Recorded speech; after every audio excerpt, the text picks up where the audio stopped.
Parents, teachers, grandparents, and caretakers. We did something amazing the last 3 episodes. If you have not watched it, watch it. We talked about the primal wounds of the heart.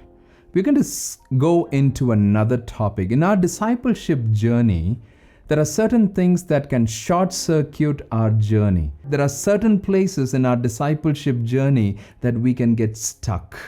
So we talked about the primal wounds of the heart. That's another very important factor, the cynicism of the mind. What's the cynicism of the mind? A cynicism of the mind where the teenager or the young person doubts.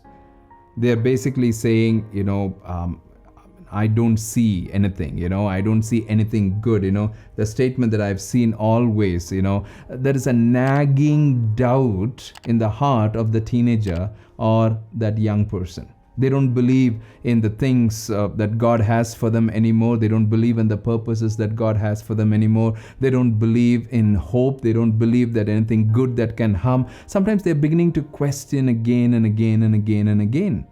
How does this come about? The cynicism of the mind. I've seen several parents reach out to me and says, this guy is so good, George, and he does things so well. He believes in all of the things that we have taught him. But recently he's been asking a lot of different questions. He's kind of doubting others. He's kind of doubting himself. He's doubting the circumstances. How does this come about? There are 3 reasons why a child or a teenager or a young person can have the cynicism of the mind. How does that come about? Because of 3 things. 1, difficult circumstances. Maybe there was a fight, or maybe there was a major breakup. Maybe there was some incident that has happened that kind of shook them, and they're beginning to really wonder why this has happened to me. So the cynicism of the mind can come about. And 2, they have a lot of intellectual questions that has not been answered. I've always heard some teenagers sometimes tell me saying, I can't ask about some of the questions about God and all. If I say, my parents will immediately say, oh my goodness, you are not supposed to question the things, of the Bible, or not the things of God.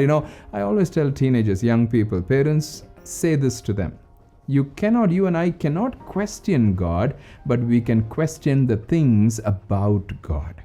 It's good to raise some questions and learn. It's good to raise some of those questions. And some of these young people are very intellectual and they want deeper answers. We have a lot of friends who are in this kind of work who begin to give a lot of answers for some of those deeper questions. So difficult circumstances and deeper questions. And 3, there is an unmet need deep inside.